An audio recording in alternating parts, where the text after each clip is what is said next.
Hi welcome to hello NRI. ఈ మధ్య కాలంలో మన ఇండియా నుంచి ప్రత్యేకంగా మన హైదరాబాద్ నుంచి ఇరు రాష్ట్రాల నుంచి ఇటు ఏపీ కావచ్చు తెలంగాణ నుంచి చాలా మంది స్టూడెంట్స్ యుఎస్ వెళ్ళడానికి ప్లాన్ చేసుకుంటూ ఉన్నారు. బట్ వాళ్ళు డిపోర్ట్ అయిపోయి చాలా మంది వీసాలు చేయించుకున్నటువంటి ప్రాసెస్ ఫెయిల్ అయ్యి వెనక్కి వచ్చేయడం జరుగుతోంది. దీనికి గల కారణాలు ఏంటి మనతో మాట్లాడడానికి జోసెఫ్ పాంపర్ గారు ministerial council for consular affairs at US embassy New Delhi నుంచి మనతో పాటు స్టూడియోలో ఉన్నారు. మరి దీని కారణాలు ఏంటో వారి మాటలను విందాం. Hello, Joseph. Hello there. How are you? I'm wonderful. Thank you so much for inviting me. Yeah, it's okay. It's my pleasure. And first the thing, how's the trend increasing the years in the sense of visa? Well, India is actually one of our busiest countries in the world in terms of visas. Last year we adjudicated about 1.1 million visas countrywide. 1.1 so million I believe visas. we're number two in the world. Okay. So fine. And why are many students are going there?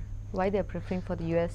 Well, the United States has something like 9,000 institutions of higher learning. So there are many possibilities for a wonderful education. This year, we have 132,000 Indian students studying in the United States right now, who are there right now. Okay. And that now represents number two in terms of foreign students in the United States. China's got the most, India now has the second most. So we're very excited that so many Indian students want to study in the United States. Lot many of students are going from here. At the same time, lot many of students are deported to the India. Why such kind of cases are being here? Okay, Even though they had valid visas. The students weren't deported. They were actually denied entry. They were not allowed into the United States by the immigration officers at the borders. Not every country, many countries, including the United States and India, a visa is permission to come to the port of entry. When they get to the port of entry, the immigration officer decides whether they can enter, in what status, and for how long. As I said, we have 132,000 students from all over India, including Hyderabad, who are studying in the United States right now. Okay, fine. Then the students can apply again for the education? Any bona fide student is welcome to reapply or to apply for a visa. What I would recommend would be for them to go to Education USA, which is a partner with the United States government.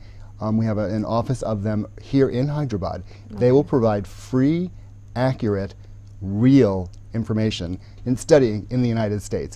Then what's the difference, this denied entry at the same time this deporting entry? I see what you're saying. Denied entry means that they were never admitted in the first place. Someone who's been deported has been somebody who's been in the United States, has been picked up, often a criminal, has been picked up by the Immigration Service and sent back to wherever they came from. In the case of the Indian applicants, they came to the port of entry and the Immigration Service did not allow them in because they did not judge them to be bona fide students. As I said, there are 132,000 Indian students in the United States right now. So 2015 has been a wonderful news story in terms of encouraging international education exchange. We're hoping that next year we can send even more Indian students to the United States to study. Okay, the students who have deported from there, what the next denied thing entry. they have to? Okay, denied. What they have to do next? Well, that will be very much a case-by-case basis. I would say anybody who's interested in studying in the United States, those who were denied entry, or anybody really, should go to Education USA. Okay. As I said, we have an office here in Hyderabad. Education USA will give them good advice, real advice, not how to cut corners, but how to do it the right way to maximize their chances of gaining entry into the United States to attend one of the 9,000 institutions of higher learning that we have there. Okay, then what about whom do they have to approach, what they have to do? Well, Education USA has an office at our consulate here in Hyderabad. Okay. So they simply have to contact them, make an appointment. We have several meetings a week where we give briefings on the application process, and they'll learn there about different schools to find out which school is the best fit for them, which program is the best fit for them, as well as information about scholarships that are available. There are all sorts of scholarships that are available to students who want to study in the United States. I would certainly say that they should look into that and find out what they can learn and what they can do, and how best to maximize their chances of gaining entry into the United States. Okay, one more thing is, does this affect relation between the India and US? Well, I think that study abroad is one of the best ways of creating what we call civilian ambassadors, citizen ambassadors. Anybody who's spent time in the United States comes back with a much better understanding of how the country works.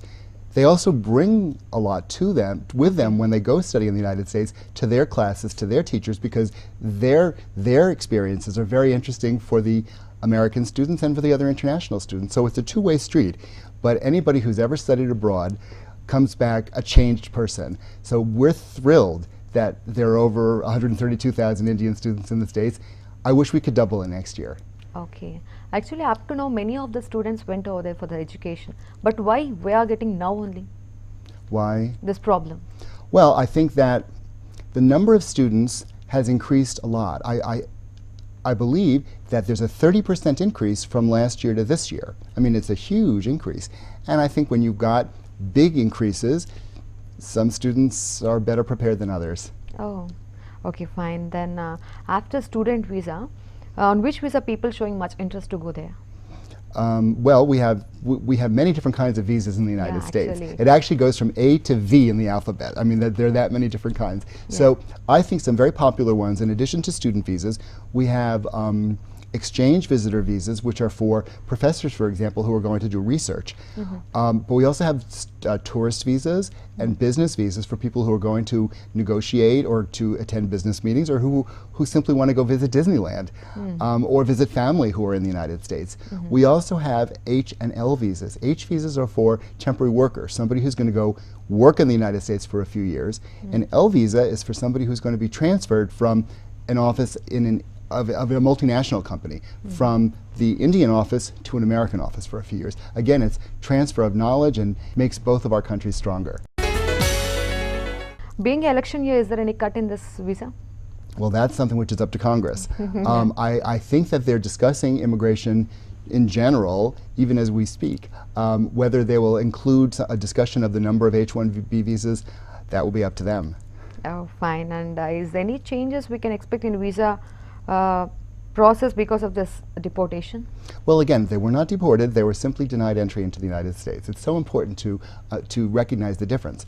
No, we encourage international educational exchange, and we try very hard to make sure that everybody in any of our 5 consular sections around the country has a professional and positive experience when they come to either the embassy or one of the consulates. And we try very hard to get them in and out of our consular section in under an hour, sometimes even less than a half an hour, so that it's a very quick process and they know where they stand.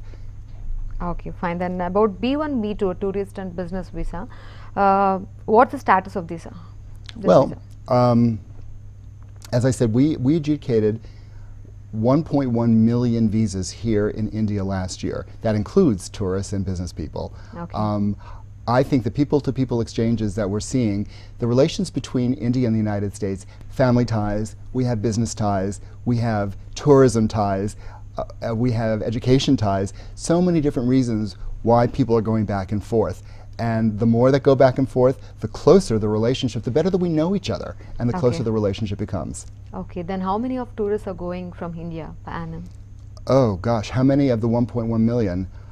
I'd have to look that one up, I'm not really sure. I think about 60% of that. 60% of people are preferring for B1 and B2. I think so. Oh, fine. And what's the place they are much preferring? Well, we have posts, we have consular sections in New Delhi, Mumbai, Calcutta, Chennai, and Hyderabad. Okay. They're all busy. Oh, fine. And many of the students are going from Hyderabad at the same time, at the deportation or in the same level. So how you are balancing this?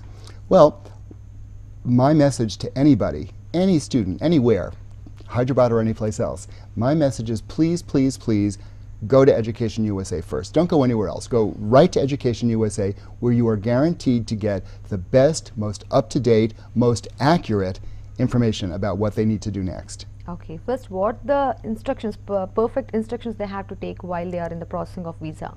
Well, I think that what they want to learn is, first of all, what program, what school has the best program for what they're interested in. Different schools have different strengths. As I said, we have 9,000 schools in the United States. There's a lot of possibilities, a lot of options to choose from. Once they've selected a school, they need to make sure that they have their transcripts from their schooling in India. They need to make sure that they have the ability to pay for that first year. Okay. And they need to be able to talk to a consular officer about all of these things, what they've studied in the past, what they're planning to study in the United States, how those two things connect to each other, to their career, and that they have the ability to pay for that first year. Then how many of visa processing has been done in Hyderabad consulate per day? They adjudicate something like between 800 and 1,000 cases a day here in Hyderabad. Oh, It's one of our very busy consular sections. Okay, fine. Okay, fine. Then after deportation, the students' visas get strict. Anybody who has been denied entry to the United States is welcome to reapply for a visa if they think that they, in fact, qualify for it. As I said earlier, I strongly urge any and all students who are interested in studying in the United States to go to Education USA and make sure they do it the right way. Okay, fine. Then H-1B visa, who are dependents. Some rules has passed that dependents can be worked over there. When it can be implemented?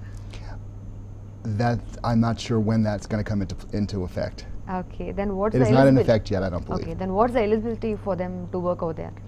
Well, they can apply for H-1B visas themselves. They can also go to school in the United States. There are many things that they can do. Thus far, they're not yet able to work. Okay, many of the students are going from here, the Indian students. Then what about the US students who are showing interest towards India? Well, I think there are about 5,000 American kids studying in India right now. We are actually doing a program, an outreach program to American students to consider India as a place to study for a year or even for the full 4-year program. So what about the relations that maintaining between these two countries, US and India? Well, I would say that the relations between our two countries has never been closer. It's so multifaceted and varied now. Family ties, cultural ties, business ties, economic ties, educational ties. The list goes on and on. How do we see our projections in before years? Well, our visa growth has been growing between 10 and 20% a year. So this past year we did 1.1 million visas. I hope we keep going up. Oh, fine. After coming India, so what about you? Do you look forward it? I love it here. Oh, fine. I have served in India before, and I was thrilled to get the opportunity to come back. Oh, what do you like most in India? The people, of course. Oh, fine. What about the food? Well, now that I'm in Hyderabad, I'm very much looking forward to trying your famous biryani. Oh, famous biryani. So have you went Hyderabad before? No, this is my first trip, but not my last. Oh, why the last? Why No, I it's said not- my first trip, but not my last. Okay, fine. What do you like most in Hyderabad? Well, in addition to the people who have been just so warm and so welcoming, I love the architecture. I think that so many of the buildings that I've seen have been very elegant and very interesting. Oh, fine. Then what do you want to explore? I'm looking forward to exploring the entire state and this entire region. I don't know this part of the country yet, and I hope to use my visits as the opportunity to do personal exploring.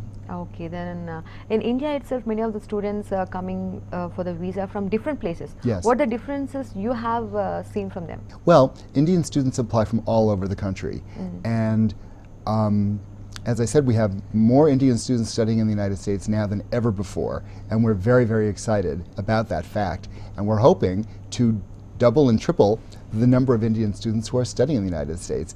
As I said, we have 9,000 institutes of higher learning in the United States, not just a few, literally over 9,000. So there are so many possibilities, so many options for an Indian student to find just the right program to help them in their career.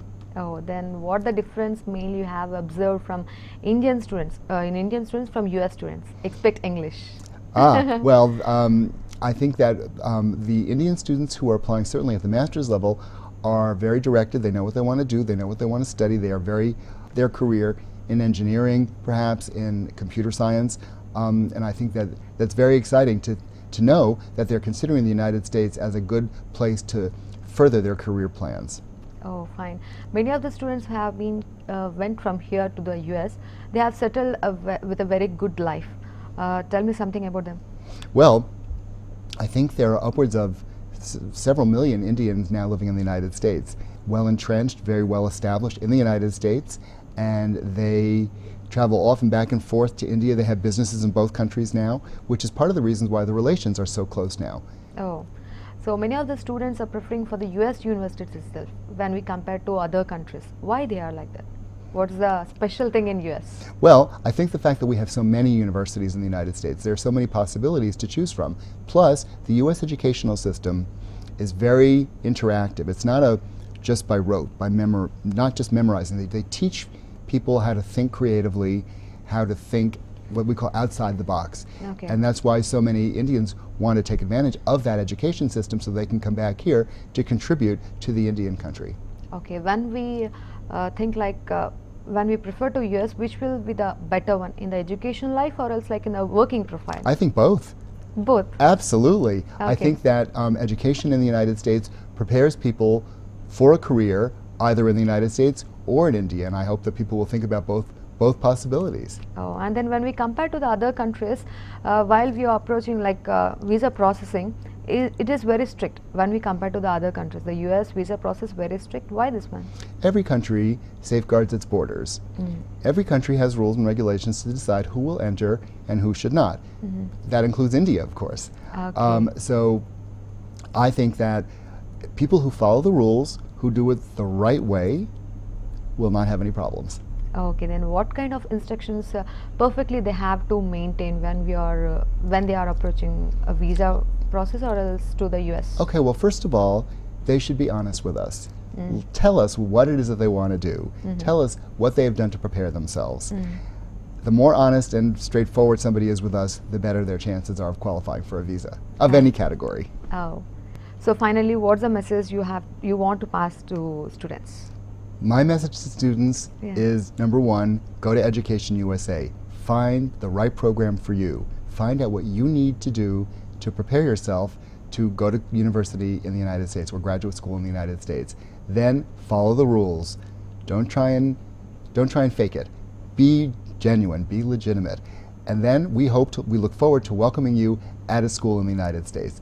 Right now we have 132,000 Indian students in the United States. I hope we could double that next year. Yeah, thank you so much, Joseph, for being here at the same time giving good suggestions for the students who are in process of visa. Thank you very, very much. It was so nice to meet you. So విన్నారు కదండి Joseph గారి మాటల్లోనే ఎవరైతే students deport అయ్యారో వాళ్ళు డినే అయినట్టు కాదు, again వాళ్ళు అప్లై చేసుకొని చక్కగా చదువుకోవచ్చు. ఎవరైతే యూఎస్ వెళ్ళి చదవాలనుకున్న వారి డ్రీమ్స్ అనేవి ఫుల్ఫిల్ చేసుకోవచ్చు. At the same time universities యూఎస్లో ఉన్నటువంటి యూనివర్సిటీ గురించి తెలుసుకోవాలనుకుంటే హైదరాబాద్లో ఉన్నటువంటి ఎడ్యుకేషన్ యూఎస్ఏ ఆఫీస్కి వెళ్ళి కూడా తెలుసుకోవచ్చు. సో ఇది వాళ్ళ హలో నరే, నమస్తే.